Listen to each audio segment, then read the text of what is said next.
அன்பர்களே, இந்த பரிசுத்த வாரத்தின் 3வது நாளிலே காணொலி வாயிலாக பார்த்துக் கொண்டிருக்கின்ற உங்கள் அனைவருக்கு அன்பின் வாழ்த்துதலையும் வணக்கத்தையும் தெரிவித்துக் கொள்கின்றோம்.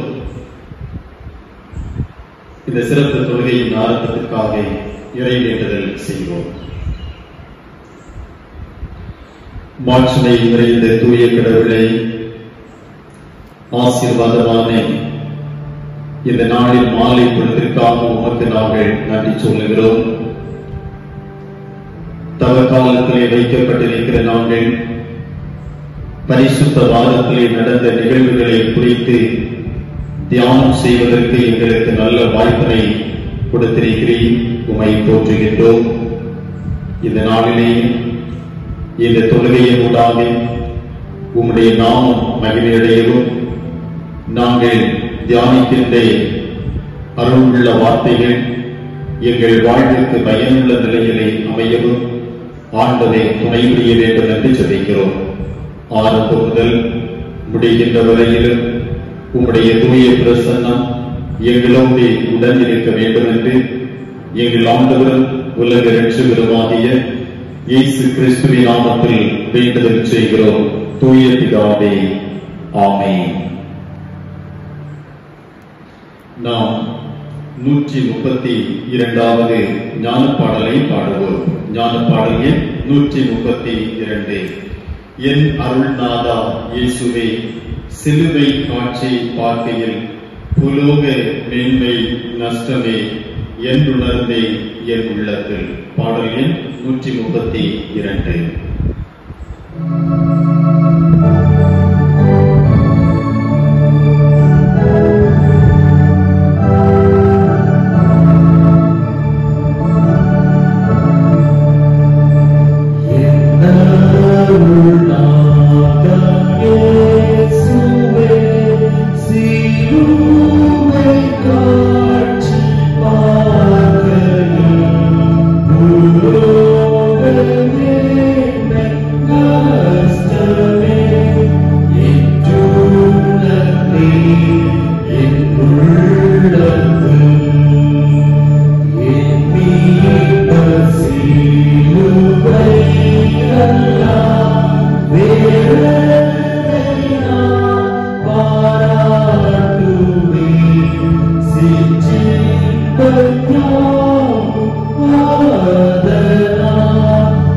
படிப்பதற்காக தெரிந்து கொள்ளப்பட்ட திருமுறை பகுதி தூய மாற்கு என்பவர் எழுதிய நற்செய்தி நூல் 14ஆம் அதிகாரம் 3 முதல் 9 வரை படிக்க கேட்போம். தூய மாற்கு என்பவர் எழுதிய நற்செய்தி நூல் 14ஆம் அதிகாரம் 3 முதல் 9 வரை. அவர் பெத்தானியாவில் குஷ்டரோகியாய் இருந்த சீமோன் வீட்டிலே போஜன பந்தி இருக்கையில் ஒரு ஸ்திரீ விலையேறப்பெற்ற நலதம் என்னும் உத்தம தைலம் உள்ள வெள்ளைக்கல் பரணியை கொண்டு வந்து அதை உடைத்து அந்த தைலத்தை அவர் சிரசின் மேல் ஊற்றினார். அப்பொழுது சிலர் தங்களுக்குள்ளே விசனம் அடைந்து, இந்த தைலத்தை இப்படி வீணாய் செலவழிப்பானே, இதை 300 பணத்துக்கு அதிகமான கிரயத்துக்கு விற்று தரித்திரருக்கு கொடுக்கலாமே என்று சொல்லி அவளை குறித்து முறுமுறுத்தார்கள். இயேசு அவர்களை நோக்கி, அவளை விட்டுவிடுங்கள், ஏன் அவளை தொந்தரவுப்படுத்துகிறீர்கள்? என்னிடத்தில் நற்கிரியை செய்திருக்கிறார். தரித்திரர் எப்போதும் உங்களிடத்தில் இருக்கிறார்கள். உங்களுக்கு மனதுண்டாகும் போதெல்லாம் நீங்கள் அவர்களுக்கு நன்மை செய்யலாம். நானும் எப்போதும் உங்களிடத்தில் இரேன். இவள் தன்னால் இயன்றதை செய்தாள். நான் அடக்கம் பண்ணப்படுவதற்கு எத்தனமாக என் சரீரத்தில் தைலம் பூச முந்திக் கொண்டாள். இந்த சுவிசேஷம் உலகத்தில் எங்கெங்கே பிரசங்கிக்கப்படுமோ அங்கெங்கே இவளை அழைப்பதற்காக இவள் செய்ததும் சொல்லப்படும் என்று மெய்யாகவே உங்களுக்கு சொல்லுகிறேன் என்றார். இவைகள் ஆண்டவர் இயேசு கிறிஸ்துவின் அருள்வாக்கு. அவருக்கே மகிமை உண்டாவதாக. ஆண்டவரும் உலக இரட்சகருமாகிய இயேசு கிறிஸ்துவின் இனிதான நாமத்திலே உங்கள் அனைவரையும் அன்போடு வாழ்த்திக் கொள்கிறேன். சற்று நேர சிந்தனைக்காக எடுத்துக் கொள்ளப்பட்ட தலையங்கம் அபிஷேகம் பண்ணப்பட்ட கிறிஸ்து. அதற்கு ஆதாரமாக தெரிந்து கொள்ளப்பட்ட திருவசனம் பரிசுத்த மார்க் என்பவர் எழுதின நற்செய்தி நூல் 14வது அதிகாரம் அதனுடைய 9வது வசனம் இப்படியாக கூறுகிறது: இந்த சுவிசேஷம் உலகத்தில் எங்கெங்கே பிரகசிக்கப்படுமோ அங்கங்கே இவளை நினைப்பதற்காக இவள் செய்ததும் சொல்லப்படும் என்று மெய்யாகவே உங்களுக்கு சொல்கிறேன் என்றார். இந்த உலகத்திலே ஆண்டவரை பற்றி எங்கெங்கு அறிவிக்கப்படுமோ அங்கெல்லாம் இந்த பெண்மணி செய்த செயலும் சொல்லப்படும் என்று ஆண்டவர் கூறுகின்றார். பிரியமானவர்களே, யூதர்கள் எகிப்திலிருந்து விடுவிக்கப்பட்டதை நினைவு கூறும் வண்ணமாக பஸ்கா என்கிற ஒரு பண்டிகையை வருடத்திற்கு ஒரு முறை அனுசரித்து வந்தார்கள். இந்த பண்டிகையில் சுமார் 50,000 முதல் 2,50,000 வரை மக்கள் கலந்து கொள்கின்றார்கள். அநேக யூதர்கள் வெகு தூரம் பிரயாணப்பட்டு இந்த பண்டிகையை அனுசரிப்பதற்காக எருசலேமிலே கடந்து வருகின்றார்கள். இந்த பஸ்கா பண்டிகை அனுசரிப்பதற்கு ஒரு சில நாட்களுக்கு முன்பதாகத்தான் அருமைநாதர் இயேசு கிறிஸ்து தொழுநோயாய் இருந்து குணமடைந்த சீமோன் என்கின்ற மனிதருடைய இல்லத்திலே தங்கியிருந்தார். இந்த வேளையில் தான் யாரும் எதிர்பாராத ஒரு நிகழ்வு அங்கு நடைபெறுகிறது. என்னவென்றால், இயேசுநாதருக்கு அருகாமையில் ஒரு பெண்மணி கடந்து வருகின்றாள். அவள் தன்னிடத்தில் இருந்த விலை உயர்ந்த தைலத்தை உடைத்து இயேசுவின் சிரசிலே ஊற்றி அவருடைய கூந்தலினால் அவருடைய பாதத்தை சுத்தம் செய்த நிகழ்வு ஒன்று நடைபெறுகின்றது. அதை குறித்துதான் நாம் இன்று சிந்திக்க இருக்கின்றோம். ஒருவேளை நாம் நினைக்கலாம், இது சாதாரண ஒரு நிகழ்வு தானே, இதில் பெரிதாக என்ன விசேஷம் இருக்க போகிறது? ஒரு பெண்மணி இயேசுவினிடத்தில் கடந்து வருகின்றாள். அவளிடத்தில் இருக்கின்ற தைலத்தை உடைத்து அவருடைய சிரசிலே ஊற்றுகின்றார். அவளுடைய கூந்தலால் அவருடைய பாதத்தை சுத்தம் செய்கின்றார். இது சாதாரண நிகழ்வு தானே என்று நாம் நினைக்கலாம். இல்லை பிரியமானவர்களே, நீங்கள் சற்று இதை ஆழமாக சிந்தித்தீர்கள் என்று சொன்னால் இதில் அநேக சத்தியங்கள் உள்ளடக்கியதாக காணப்படுகின்றது. அது என்னவென்று அறிய வேண்டும் என்று சொன்னால், முதலாவது, இந்த பெண் யார்? இந்த பெண் ஏன் இந்த காரியத்தை செய்தார்? இந்த காரியத்தை செய்வதின் மூலமாக இவளுடைய வாழ்விலே இவள் பெற்றுக்கொண்ட ஆசீர்வாதம் என்ன என்பதை நாம் சிந்திக்க வேண்டும். முதலாவது, இந்த பெண் யார் என்று சொன்னால், இவளுடைய பெயர் மரியாள் என்று சொல்லப்படுகின்றது. இயேசு உயிரோடு எழுப்பின லாசரு என்பவருடைய சகோதரி ஆக இவள் காணப்படுகின்றார். இன்னும் இவள் எப்படிப்பட்டவள் என்று பார்க்கும் பொழுது, லூக்கா என்பவர் 7வது அதிகாரத்தில் 37வது வசனத்தில் இப்படியாக கூறுகின்றாள்: இவள் பாவியாகிய ஸ்திரீ. இவள் பாவத்தில் வாழ்ந்து கொண்டிருந்த ஒரு ஸ்திரீ. இன்னும் இயேசு அதிகமாக நேசித்த லாசரு, மார்த்தாள், மரியாள் குடும்பத்தை சார்ந்தவள் என்று சொல்லப்படுகின்றது. பாவியாக இவள் காணப்பட்டாலும் ஆண்டவர் இந்த குடும்பத்தையும் இவளையும் அதிகமாக நேசித்தார்.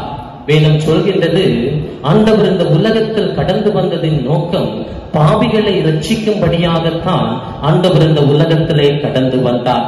இன்று இந்த உலகத்தில் அநேக மனிதர்கள் மனக்குழப்பத்தோடும் கவலையோடும் காணப்படுகின்றார்கள். காரணம், அவர்கள் அவருடைய வாழ்விலே செய்த பாவங்களை தப்பிதங்களை நினைத்து கவலையோடு இருக்கின்றார்கள்.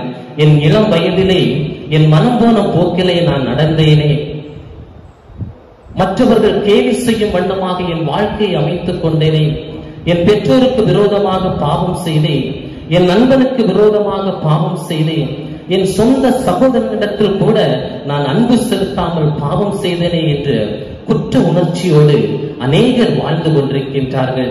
இந்த பாவம் எனக்கு மன்னிக்கப்படுமா, ஆண்டவர் என்னுடைய பாவத்தை மன்னிப்பாரா என்ற கேள்விக்குறியோடு அநேகர் வாழ்ந்து கொண்டிருக்கின்றீர்கள். பிரியமானவர்களை, ஆண்டவர் கூறும் பொழுது கூறுகின்றார், எந்த பாவியாயிலும் தள்ளமாட்டேன் வா என்று அழைத்த ஒரு தேவன், பாவத்தை மன்னிக்கின்ற ஒரு ஆண்டவராக நாம் ஆராதிக்கின்ற ஆண்டவர் காணப்படுகின்றார். இன்னும் இவள், இந்த பெண்மணி ஆண்டவரிடத்தில் கடந்து வர ஒரு காரணம் உண்டு. என்னவென்று சொன்னால், இவளுடைய வாழ்விலே ஒரு மாற்றம் வேண்டும் என்று அவள் எதிர்பார்க்கின்றார். பாவத்திலே வாழ்ந்து கொண்டிருந்த இவளுடைய வாழ்க்கையில் ஒரு மாற்றம் வேண்டும் என்று அவள் எதிர்பார்க்கின்றார். எனவே இயேசுவினிடத்தில் கடந்து செல்ல வேண்டும் என்று இவள் முடிவு எடுக்கின்றார். இவள் யாரையும் பார்க்கவில்லை. இயேசுவினிடத்தில் கடந்து செல்லும் பொழுது அங்கு அநேகர் இருப்பார்களே, என்னை பற்றி அறிந்து கொண்ட அநேகர் அங்கு இருப்பார்களே, என்னை ஏசுவார்களே, என்னை கேவலப்படுத்துவார்களே என்று உலக மனிதர்களை குறித்து இவள் கவலைப்படவே இல்லை. அவளுக்கு ஒன்றை மாத்திரம் அவள் பற்றி கொண்டார். என் வாழ்விலே மாற்ற வேண்டும், என் வாழ்வு ஆசீர்வதிக்கப்பட வேண்டும் என்பதற்காக ஆண்டவரிடத்திலே கடந்து சென்றார். இவளுடைய வாழ்விலே மாற்றம் பெறுவதற்காக இவள் செய்த காரியம் என்ன என்பதை நாம் அறிந்து கொள்ள வேண்டும். முதலாவது, இவள் என்ன செய்கிறாள் என்று சொன்னால், லூக்கா 7வது அதிகாரம் 38வது வசனம் கூறுகின்றது, அவருடைய பாதங்களுக்கு பின்னால் நின்று அழுது கொண்டாள். இவள் முதலாவது என்ன செய்தாள் என்று சொன்னால், தன்னுடைய உள்ளத்தை உடைத்தாள். ஆண்டவருக்கு அருகாமையில் கடந்து செல்கின்றாள். ஆண்டவருக்கு பின்புறத்திலே நின்று இவள் தன்னை தற்பரிசோதனை செய்து பார்க்கின்றாள். தன்னுடைய கடந்த கால வாழ்க்கையை அவள் நினைத்து பார்க்கின்றாள். ஐயோ, என் வாழ்க்கையில் இப்படிப்பட்ட பாவங்களை எல்லாம் நான் செய்திருக்கிறேனே என்று சொல்லி அவள் மனஸ்தாபப்பட்டவளாக, உள்ளம் உடைக்கப்பட்டவளாக அங்கே அழுகின்றாள் என்று சொல்லப்படுகின்றது. உடைந்த உள்ளத்தின் வேண்டுதலை கேட்கின்ற ஆண்டவர் நம்முடைய ஆண்டவர். வேதாகமத்தில் கூட அநேக உடைக்கப்பட்ட உள்ளங்களுக்கு வேண்டுதல்களை ஆண்டவர் கேட்டிருக்கின்றார். உதாரணமாக, அன்னாளுடைய வாழ்க்கையை நீங்கள் எடுப்பீர்கள் என்று சொன்னால், அன்னாளுக்கு பிள்ளை செல்வம் கிடையாது. பலர் அவளை கேவலமாக பேசினார்கள். அவளை எந்த பொதுக்கூட்டத்திலும் ஏற்றுக்கொள்ளவில்லை. சமூகம் அவளை ஒதுக்கி வைத்தது. இவள் பிள்ளை செல்வம் இல்லாதவள் என்று அவளை ஒதுக்கி வைத்த வேளையிலே மனம் சோர்ந்து உள்ளம் உடைந்தவளாக ஆண்டவருடைய சமூகத்திலே வந்திருந்து அமர்ந்து ஜெபித்தாள். ஜெபித்த பொழுது அந்த உடைந்த உள்ளத்தின் வேண்டுதலை ஆண்டவர் கேட்டு அவருடைய வாழ்விலே பிள்ளை செல்வத்தை கொடுத்தார். இன்னும் எசேக்கியா ராஜா வியாதிப்பட்டு மரித்து போகின்ற தருவாயில் இருக்கும் பொழுது உள்ளம் உடைக்கப்பட்டவனாக ஆண்டவரை நோக்கி பார்த்தார். அவனுடைய வாழ்விலே 15 வருடத்தை ஆண்டவர் கூட்டி கொடுத்தார். இன்னும் பெயர்சோபா வனாந்தரத்திலே ஆகார் கைக்குழந்தையோடு கணவனால் கைவிட்டப்பட்ட வேளையிலே இனி என்ன செய்வேன் என்று அங்கலாய்த்த வேளையில் குழந்தைக்கு பசியால் துடித்த பொழுது உணவை கூட கொடுக்க முடியாமல், உணவில்லாமல் பிள்ளை சாகிறதை என்னால் பார்க்க முடியாது என்று சொல்லி வேதனையோடு அழுத பொழுது பிள்ளையினுடைய சத்தத்தை ஆண்டவர் கேட்டார். இஸ்மவேல் என்கின்ற ஒரு சன்னதியை ஆண்டவர் கொடுத்தார். பிரியமானவர்களே, நம்முடைய வாழ்க்கையில் கூட ஒருவேளை உள்ளம் உடைக்கப்பட்ட நிலைமையில் நீங்கள் இருக்கலாம். உள்ளம் உடைந்து கவலையோடு இருக்கின்ற தருணங்கள் நம்முடைய வாழ்க்கையில் இருக்கின்றார். இந்த உள்ளத்தின் வேண்டுதல்களை என் ஆண்டவர் கேட்கின்றார். உங்களுடைய விண்ணப்பங்களுக்கு உடனடியாக பதில் கொடுக்கின்ற தேவனாய் இருக்கின்றார். இந்த பெண்மணியும் ஆண்டவருடைய சமூகத்திலே கடந்து வந்து உள்ளம் உடைந்தவளாக அழுது கொண்டாள். இவள் உள்ளம் உடைக்கப்பட்டதினால் இவளுக்கு கிடைத்த நன்மை என்ன? இவள் உள்ளம் உடைந்து அழுத காரணத்தினால் ஆண்டவர் இவருக்கு என்ன கொடுத்தார் என்று பார்க்கும் பொழுது, லூக்கா 7வது அதிகாரம் 48வது திருவசனம் இப்படியாக கூறுகிறது, உன் பாவங்கள் மன்னிக்கப்பட்டது என்றார். முதலாவது, ஆண்டவருடைய சமூகத்திலே உள்ளத்தை உடைத்தார். இரண்டாவது, இவள் உள்ளம் உடைந்த காரணத்தினால் ஆண்டவர் இவளுடைய பாவத்தை மன்னித்தார். இயேசு கிறிஸ்துவனுடைய அருகாமையில் கடந்து வருகின்றார். தைலத்தை உடைத்து அவருடைய சிரசிலே ஊற்றுகின்றார். அவருடைய பாதத்தை தன்னுடைய தலைமயிரினால் சுத்தம் செய்கின்ற வேளையிலே அந்த கூட்டத்தில் அநேகர் இருந்தார்கள். இதை பார்த்து கொண்டிருந்த பரிசேயர்களில் ஒருவனுக்கு மனதுக்குள்ளாக ஒரு எண்ணம் தோன்றியது. என்னவென்று சொன்னார், இவர் மெய்யாகவே தீர்க்கதரிசி என்று சொன்னார், தன்னை தொடுகிறது யார் என்பதை இவர் அறிந்து கொள்ள வேண்டும் என்பது என்று அவன் சிந்தித்துக் கொண்டான். இதை அறிந்த இயேசுநாதர் உடனடியாக சீமோனை பார்த்து ஒரு கேள்வியை கேட்கின்றார். சீமோனே, ஒரு எஜமானிடத்தில் 2 பேர் கடன் பட்டிருந்தார்கள். ஒருவன் 50 வெள்ளி காசு, மற்றொருவன் 500 வெள்ளி காசு. இந்த 2 பேரால் கடனை திருப்பி கட்ட முடியவில்லை. உடனடியாக அந்த எஜமான் அந்த 2 பேரையும் அழைத்து 2 பேருடைய கடனையும் மன்னித்து விடுகின்றார். இந்த வேளையில் யார் அந்த எஜமானிடத்தில் அதிக அன்பு கூறுவார் என்று கேட்ட பொழுது சீமோன் கூறுகின்றான், யாருக்கு அதிகம் மன்னிக்கப்பட்டதோ அவனே அவனிடத்தில் அதிக அன்பு கூறுவான் என்று சொல்கின்றார். ஆண்டவர் கூறுகின்றார், சரியாக தியானித்தாய், இவளோ என்னிடத்தில் அதிக அன்பு கூர்ந்திருக்கின்றாள். என்னிடத்தில் அதிக அன்பு இவள் கூர்ந்த காரணத்தினால் இவள் செய்த அநேக பாவங்கள் மன்னிக்கப்பட்டது என்று சொன்னார். மறுபடியும் அவனை பார்த்து கூறுகின்றார், நான் உன் வீட்டில் பிரவேசித்த பொழுது நீ என் கால்களுக்கு தண்ணீர் தரவில்லை, இவளோ கண்ணீரால் என் கால்களை கழுவினாள். நீ என்னை முத்தம் செய்யவில்லை, இவளோ வந்ததிலிருந்து ஓயாமல் என் பாதத்தை முத்தம் செய்து கொண்டிருக்கின்றார். நீ என் தலைக்கு எண்ணெய் தரவில்லை, இவளோ என் பாதங்களில் பரிமள தைலத்தை பூசினாய் என்று அவர் கூறுகின்றார். பிரியமானவர்களை, நம்முடைய வாழ்விலும் ஆண்டவரிடத்தில் அன்பு கூறுகின்றவர்களாய் நாம் இருக்க வேண்டும். அன்பு கூறுவோமே என்று சொன்னால் நம்முடைய பாவங்களும் நமக்கு மன்னிக்கப்படும். ஆண்டவருடைய சமூகத்திலே கடந்து வர வேண்டும், உள்ளத்தை உடைக்க வேண்டும், அவருடைய பாதத்திலே அமர்ந்திருப்போமே என்று சொன்னால் பாவ மன்னிப்பை நாம் பெற்றுக்கொள்வோம். இந்த பெண்மணி ஆண்டவரிடத்தில் கடந்து வந்தால், தன்னுடைய உள்ளத்தை உடைத்தால், தான் செய்த பாவத்தை நினைத்து மனங்கசந்து அழுதாள். பாவ மன்னிப்பை இவள் பெற்றுக்கொண்டாள். இந்த 2 காரியங்களும் இவள் பெற்றுக்கொண்ட காரணத்தினால் ஒரு மிகப்பெரிய ஆசீர்வாதம் இவளுக்கு கொடுக்கப்பட்டது. என்னவென்று சொன்னால், நறுமணம் வீசுகின்றவளாக இவள் மாற்றப்பட்டாள். மார்க்கு 14வது அதிகாரம் 9வது வசனம் இப்படியாக கூறுகிறது, இந்த சுவிசேஷம் உலகத்தில் எங்கெங்கே பிரசங்கிக்கப்படுமோ அங்கங்கே இவளை நினைப்பதற்காக இவள் செய்ததும் சொல்லப்படும் என்று மெய்யாகவே உங்களுக்கு சொல்கிறேன் என்றார். நாற்றம் அடிக்கின்ற வாழ்வு வாழ்ந்து கொண்டிருந்த ஒரு பெண்மணி இப்பொழுது நறுமணம் வீசுகின்றவளாக மாற்றப்படுகின்றார். எல்லாராலும் வெறுக்கப்பட்ட ஒரு பெண்மணி, பாவத்தில் வாழ்ந்து கொண்டிருந்தவள், ஒருவரும் இவளை மதிக்கவில்லை. ஆனால் இவள் எப்பொழுது இயேசுவின் அண்டையில் கடந்து வந்தாளோ அப்பொழுது இவளுடைய பாவங்கள் மன்னிக்கப்பட்டு நறுமணம் வீசுகின்றவளாக இவள் மாற்றப்பட்டாள். சுமார் 2020 வருடங்களாக ஆண்டவரை குறித்த சுவிசேஷம் எங்கெங்கு அறிவிக்கப்படுமோ அங்கெல்லாம் இந்த பெண்மணியை குறித்து சொல்லப்படுகின்றது. ஒருவேளை இந்த பெண்மணி ஆண்டவருடைய சமூகத்திலே கடந்து வராமல் இருந்திருந்தால் நிச்சயமாக இவளை குறித்து வேதாகமத்தில் எங்கும் சொல்லப்பட்டிருக்க மாட்டாது. ஆனால் இவர் எதையும் எதிர்பார்க்கவில்லை. என் வாழ்விலே ஒரு மாற்றம் வேண்டும், என் வாழ்வு ஆசீர்வதிக்கப்பட வேண்டும் என்ற ஒரே நோக்கத்திற்காக ஆண்டவரிடத்திலே கடந்து வந்தால் ஆண்டவர் அவளுடைய வாழ்வை நறுமணம் வீசுகின்றதாக மாற்றினார்.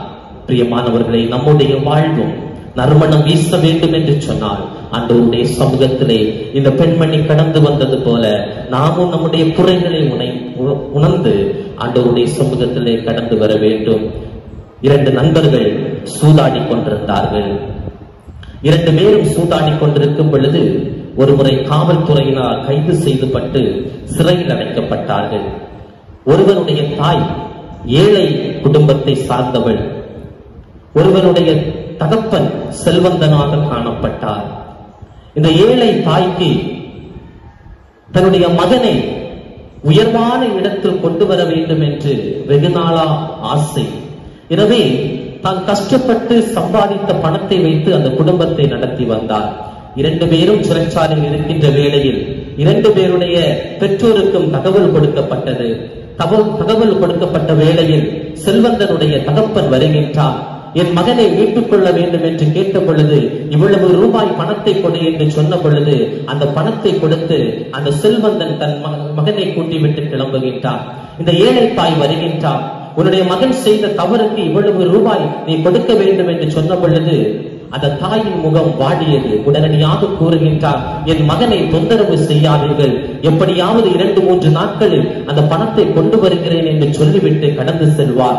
2-3 நாட்கள் கழித்து அந்த ஏழை தாய் அந்த பணத்தை கொடுத்து அந்த மகனை மீட்டுக் கொண்டு வெளியே வரும் பொழுது அந்த மகன் அந்த தாயினுடைய கரங்களை பார்க்கின்றான்.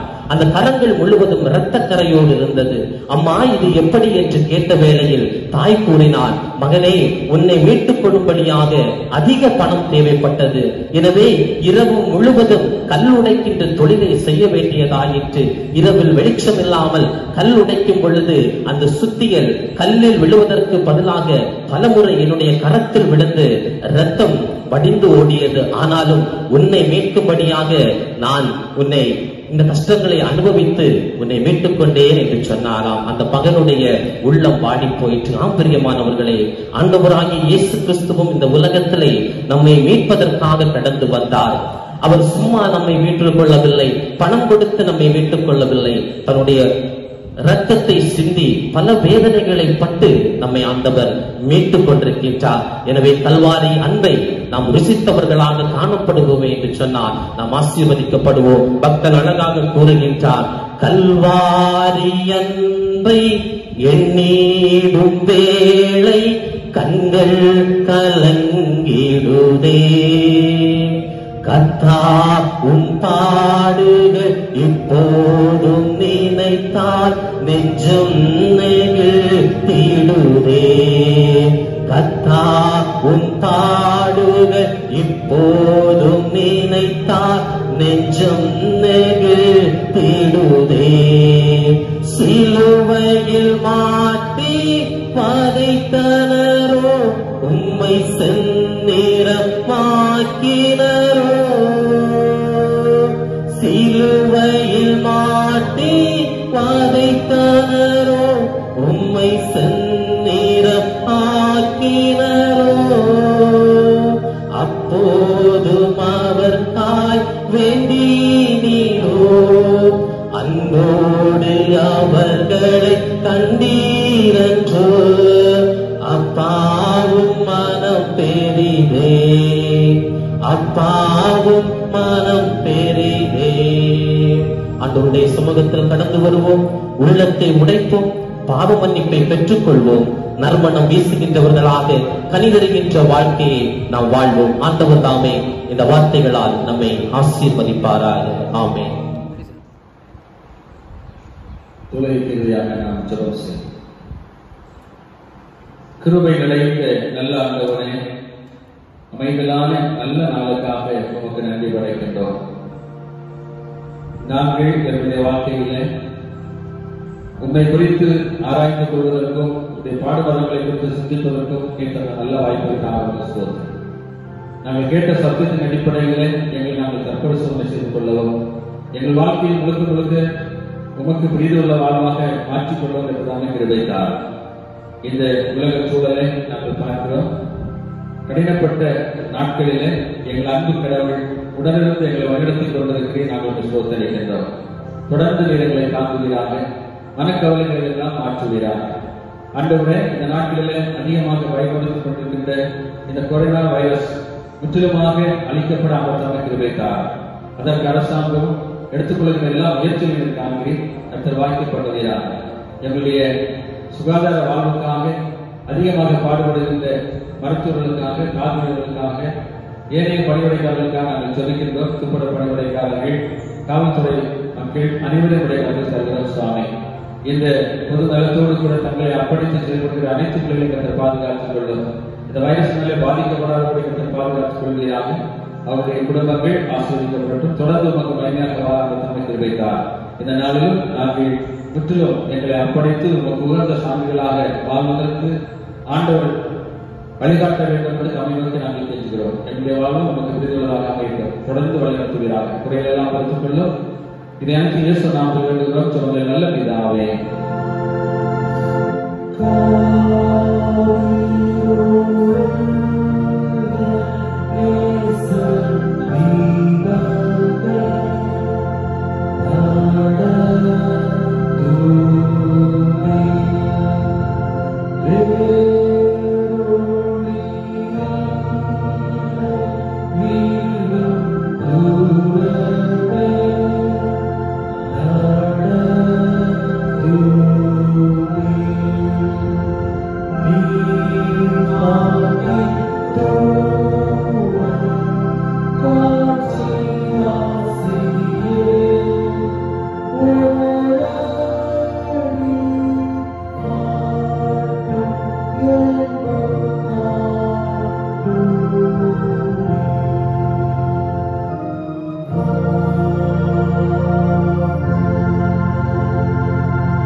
பரிசுத்தவான்களுடைய ஐக்கிய சிநேகமும் நம்முடைய உடலில் சதா காலம் தங்கியிருப்பதாக.